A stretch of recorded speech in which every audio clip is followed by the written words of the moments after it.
Oh, welcome aboard. Good evening, everyone. Today I am here with colleagues, one of the founders of one of the charitable organizations we have in Uganda.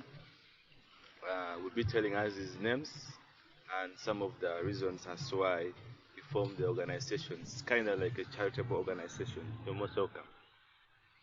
Yeah, thank you so much, Mr. George, for having me today. It's a very big pleasure for me. Everything looks amazing because everything that you start, it's basically, God's purpose and God's reason and everything. Yeah, all right. The reason, first of all, that we're here today is to let people know more about Shines Uganda Ministries, Thank you. and that is major purpose that we're here. Yeah, thank you so much for coming. Perhaps you'll be telling us your names, where you come from, the name of the organization that you're running. At the same time, you'll be giving us some of the reasons as why you established the organization's goal. Thanks. To begin, I'm so humbled and privileged. My name is Okiria David, a founder Shines Uganda Ministries, and basically there are lots of reasons that actually influenced me to begin this charitable organization. As I earlier on said, the name of the organization is Shines Uganda Ministries, and that is particularly for the name. So first and foremost, this community-based organization seeks to help the orphans by equipping them with livelihood skills. That is one of the reasons. Equipping them with lively skills. Livelihood skills. Livelihood skills. Yes. These livelihood skills involve that actually the ones that we're handling are basically tailoring. Tailoring. We have carpentry and joinery. We have bricklaying and building, and then we have the welding and metal fabrication. So those are the skills that we offer to these Which to which the specific kids. group are you targeting? Are you targeting the orphans? Are you targeting those who are the school dropouts? Or there's a certain specific type of group you're targeting as one of the founders of Shines Uganda Ministries? Well, thanks for that question. Basically, our target group is the orphans. That is our top priority, the orphans. Yes. So we also have other groups like the disadvantaged. We also have the school dropouts. Those are the youth in the community. And then we also have um, the vulnerable people in the community. For example, those ones who really don't have, hope of life. So we try to do these activities, we try to run these activities so that we revive their hope, in this kind of skilling. Which kind of criteria do you use for you to pick out these children? Because you're talking about the orphans particularly. We use different criterias. First and foremost, we look at the total orphans. We also look at, single orphans. Those are the ones that have lost one parent or something. So we basically look at it in a way that those ones who don't have the capacity of going to school, because as you know, this organization is starting from scratch. That is one of the things that we have to understand. And then we also have to look at it as in we look at those ones who have no abilities to pay, secondary schools or primary schools, because sometimes these kids don't have even the ability, because there's no one, helping them out. It's some of these activities, yeah, especially going to school and all that. So it is so difficult for them. So we look at those ones who are really, down. They don't have the potentials of maybe taking themselves to school because there's no one helping them. So we develop such kind of, charity organizations to ensure that they get a skill which can enable them to survive and to push on with life. Perhaps maybe to know what made you to have a mindset of starting an organization. Did an organization support you, or you perhaps you saw that, or you had a dream one day like you want to make these orphans also excel in life? Maybe perhaps give us that background. Um, that is a very good question.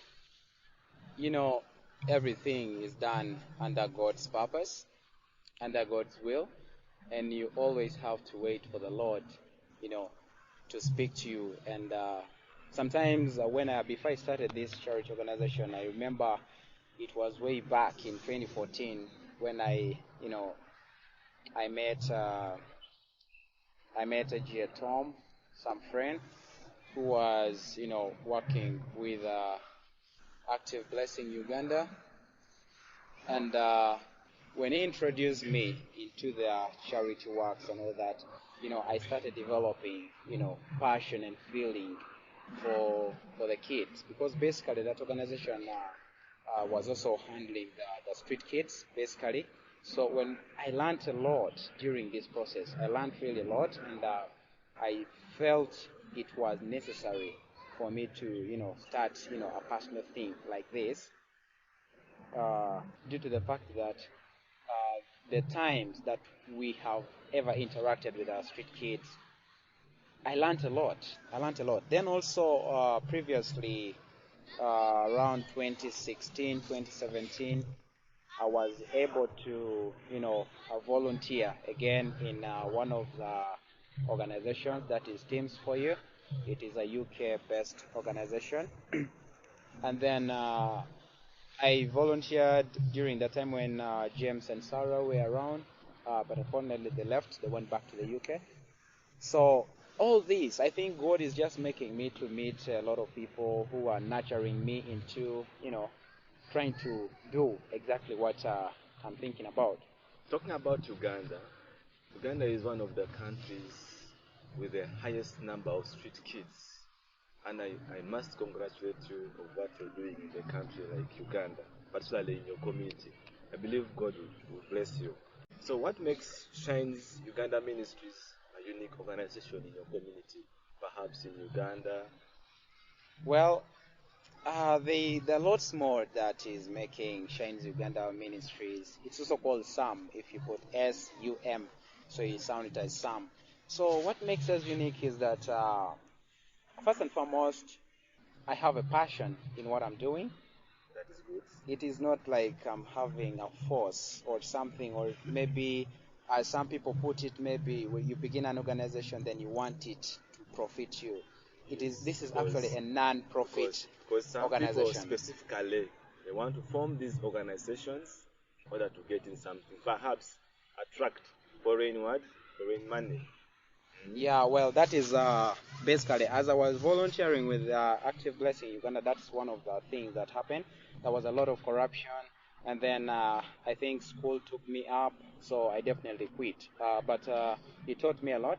And then also, we're talking about what makes, Shines Uganda Ministries a unique organization. We have volunteers, because apparently we're starting from scratch, and then we don't have, funds. I basically fund for my activities most of the times. Um, the people who are training these kids, especially on the tailoring project, we have volunteers. Yeah, they don't get money, but they're dedicated to work. Yeah, that is a very good thing. You talked about school. Does it mean like this organization you started it when you were still at school, or you started it after school? And talking about funding, we all know that all organizations, however much they are working without pay, but at least they will be taking something home because they need to buy soap. So what do you do so far right now to make sure that at the end of the year you give your workers something? Well, thanks for that question. Apparently, you had asked when I started the organization. We started this. I started basically this organization in 2019. So in 2020 is when I basically got a job.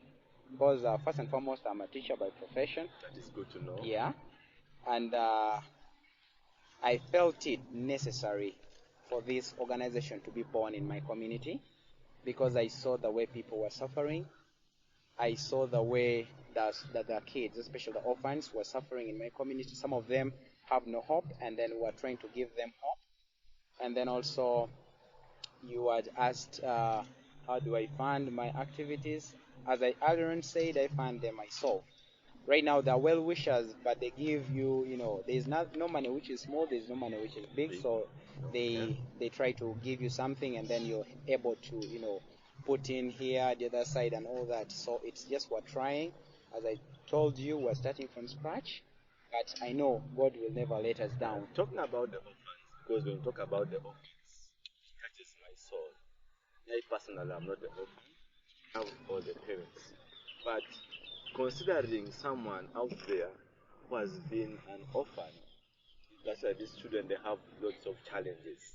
So as a manager shines Uganda Ministries, share with us some of the challenges that the orphans face in the societies. These orphans are faced with a variety of challenges. First and foremost, some of them don't have clothes, some of them don't have shoes, they don't have anywhere to sleep. Some of them end up in being street kids, definitely. Yeah, they actually don't have clothing, they have no love, they're tortured, especially the girl child. When you see that maybe a girl is an orphan, and then all of a sudden she will look at herself and see the condition she's under. That thing will make her either to get married, and that one leads to early marriages, and then we want to break these early marriages. That's why we bring in.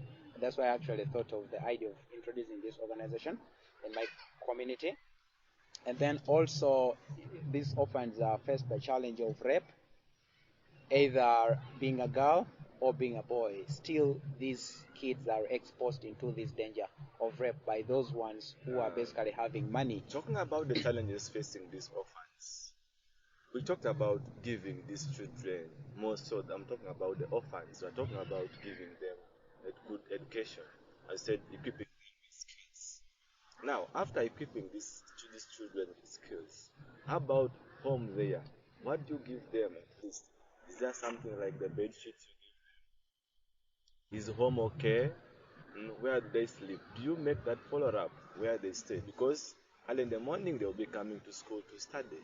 Do you make up that follow up early in the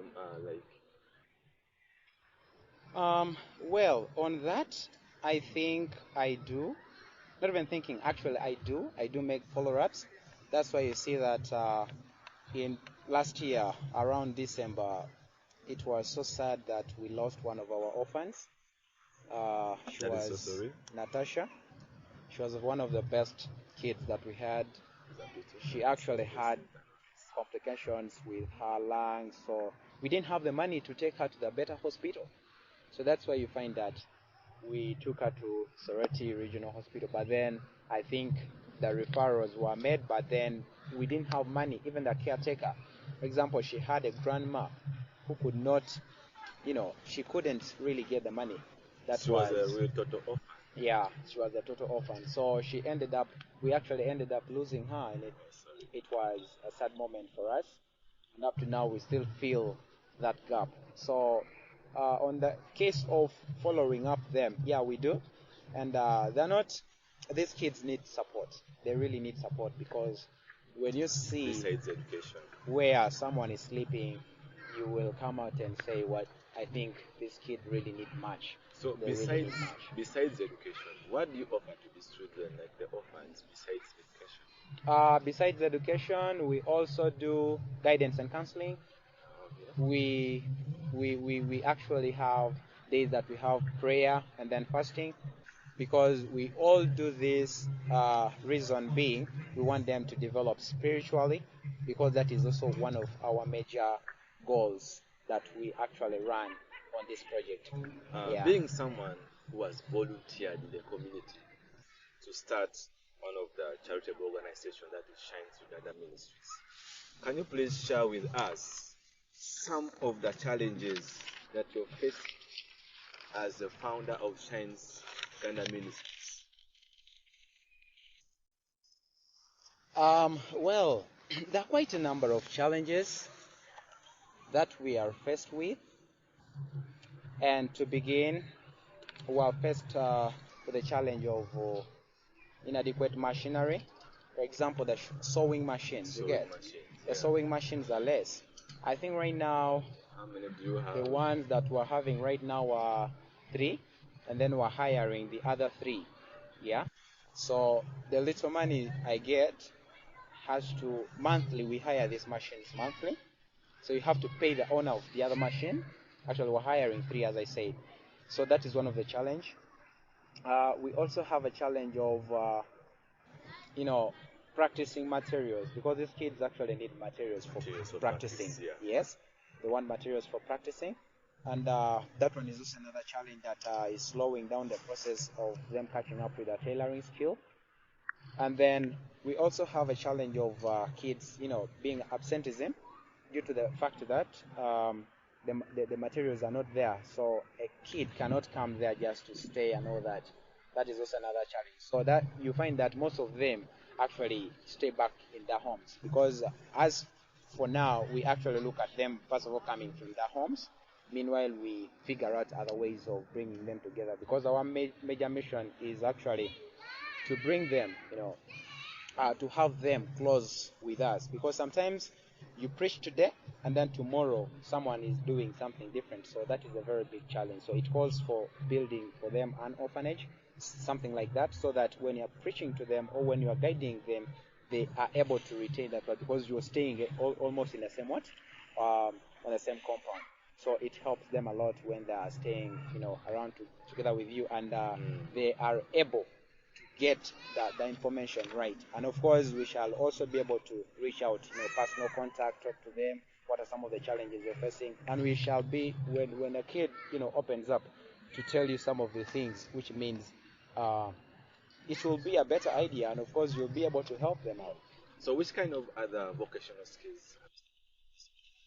Because I mainly heard from you that some of the challenges you're facing is you lack sewing machines, and the ones that are there, you keep on borrowing from a friend, or you rent them, and after you pay them back some money, or you pay them some money.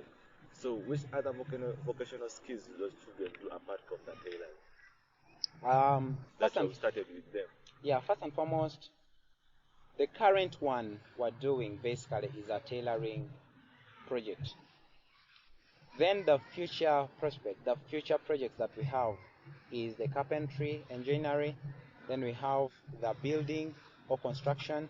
Then we also have welding and metal fabrication. And with God, I know all these skills will be implemented. I'm very sure.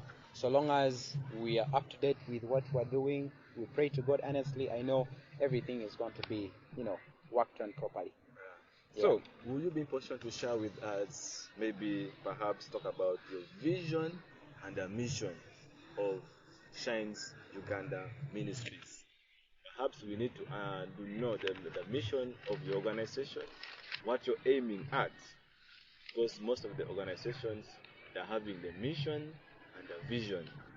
So, Mr. David, you can share with us your mission and the vision of Shines Uganda Ministries.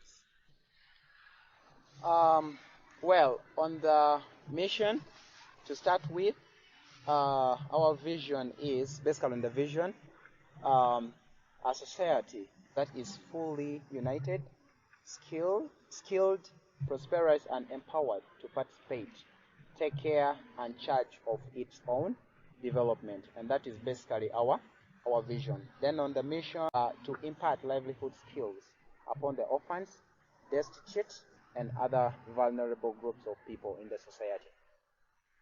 You talked about the challenges that are that you faced as a person who started the organization Shines Uganda Ministries and the problem facing the orphans, the group that you're intending to help, and others. How have you tried to solve some of these problems as in you, a person? I know it is very hard in terms of finances, becomes a challenge, you know. But much you have a job, but being a teacher, it can't solve everything. That little money that you earn will not be enough to support these children. So how have you tried to solve those challenges that you've been talking about that is faced by the orphans at the same time you as the founder of the Shines Uganda Ministries? Well, thanks for that question. I personally, I actually, most of the money that I get in my job, or that what my job pays me, I, I put it in the activities that we're running. Yeah. And then I also try to get the materials from different sources. We also do lobby from Okay, from friends. from well wishers. Yes. Yeah, whoever has something, or maybe someone has read some article you've written on social media or something. Someone Yes. can definitely be able to give you something. But yeah, those are basically the ways that we are trying to solve some of these challenges. So how long have you taken with these Shines Uganda Ministries? When did you start it? And what are your future plans for these Shines Uganda Ministries? Um, I personally started this in 2019 That was after school or after my school. after the Yes, course or after I'd qualified as a teacher, I started I started this. So from the time from 2019, 2020, I started my work, but unfortunately, COVID came in and disrupted around March. So I started, saving some small money so that I can do the registration and put up a few things. But the COVID thing came in, so we you know, went back home for those 2 years. So the this lockdown, I remember. 2022, we got back to work. Yeah, so that's why you see that most of the activities are now being implemented due to the fact that uh, there's some financial, monies that I always get, especially in my work. That is entirely what I depend on my salary, Th- and I talking support about the talking about activities. funds in order to support the organization. Talking about Shines Uganda Limited. How do people reach you out there? Where can we get you from? Where should we access you? Do you have a YouTube channel? Do you have Facebook? What name do you use in Facebook? And then perhaps maybe that social media platform so that very many people can reach you out there. Others that they feel like they want to support the organization, Shines, and other ministries. Well, different people can reach me out. First of all, in my home district, I know many people, know it. We are in Kumi, in Kanyum, you know, Kanyumu, Kanyumu Sub County. Kanyumu. Uh, it is now, Zeta Town Council, Kanyum constituency, then Mukongoro Town Council, because Mukongoro now is a town council. Yes. So, yeah, that's where we are, and that is where the project is. And then on our social media handles, we are working on a website, and God willing, it will be out soon. Yes. Then we also have the Facebook page. You can go onto it and search for Shines Uganda Ministries, like our page. And then we also have the email, that is shinesugandanministries@gmail.com. So those are, first of all, the social media handles that we have, and the numbers, probably you'll find the numbers down on your screen. You can be able to reach us out through those numbers. Oh, thank you so much, Mr. David, for joining me to in this discussion. Thanks so much. It has been me, George. And perhaps maybe before we close, can you please give us your last remarks? Thank you, Mr. George, for having me this afternoon. It has been a lovely time to have you and for you to have me. Our conversation has been so great. So, my last remark is that I really thank the people that have really supported us so far. Yes. I really want to wish you God's blessings, especially Mr. Ramadan, who has been able to fund us for this special, you know, this particular video. I really thank you so much, and those other ones who are our well wishers, including my community members, the chairpersons, my executive team. Thank you for working so hard. I really pray to God to give you more strength, more knowledge, and wisdom, so that we need to push Shines Uganda Ministries to Yes, the to a higher levels level. that we hope, because there are lots of people. I'm not basically looking at it remaining as a CBO, because a community-based organization basically supports the people in a society. But I'm looking at this thing supporting the people all over. All over, yeah. Yes, that's what I'm hoping, and I really wish that one day this happens, because me, my studies, I can say we studied installmentally, because today you are in school, you are sent home the next day. So I really have that passion in my heart. I know that what I've started doing will help those ones that are suffering, the destitute, the orphans, as Yeah. I earlier on mentioned. We'll continue And praying for you. I'm really very optimistic that things. I don't want to talk about my personal story, Yes. because I see it as past. I don't really want to remember that. I faced a lot of challenges academically and everything. So I really appreciate God for this far He has brought us, and Yes. kindly want to thank Him so much. There is Oh, nothing I can offer to God, but this is via charity, charitable works. I know that is what we are meant to do. I can say that you're really a brave man. If we can have such people in the community, I believe the country will move on.